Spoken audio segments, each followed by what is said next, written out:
Sir 2008 bomb పేలుళ్ల case Gujarat high court తీర్పు 38 మందికి ఉరి 11 మందికి జీవిత ఖైదు.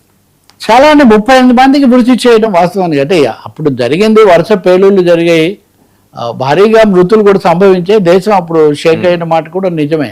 అదే సమయంలో 38 మందికి ఒకేసారి మృతి చేయడం అన్నది చాలా అసాధారణమైనటువంటి విషయం. ఇప్పుడు మనం ఇందాక చర్చిస్తున్న దేశంలో ఉన్న వాతావరణము, తీరుతెన్నులు ఇవన్నీ కూడా ప్రభావం ఉండదని కాదు, ఇది నిజానికి కింద కోర్టు వేసిన శిక్ష. ఇది కింద కోర్టు వేసిన దాని మీద హైకోర్టుకు అప్పీల్ చేసుకుంటే హైకోర్టు కూడా వాటిని ధృవీకరించింది. ఇప్పటికి కూడా వీళ్ళు పైకోర్టుకు వెళ్ళొచ్చు.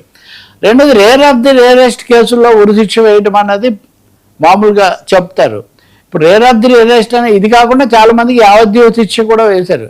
ఒకేసారి 38 మందికి మరణశిక్ష వేయడం అన్నది చాలా ఎక్స్ట్రాడినరీ, చాలా అసాధారణమైన విపరీతమైన తీర్పు. ఈరోజే ఐ థింక్ ఒక ఉన్నత న్యాయస్థానం ఒక తీర్పు ఇచ్చింది. ఏమనంటే ఒక అమ్మాయి ప్రాణాలు తీసుకుంది ఆత్మహత్య చేసుకుంటూ. ఆ సమయంలో ఒక లేఖ రాసింది, నా భర్త వరకట్న వేధింపుల వల్లే నేను ఆత్మహత్య చేసుకుంటున్నాను అని. అతనికి మరణశిక్ష వేశారు.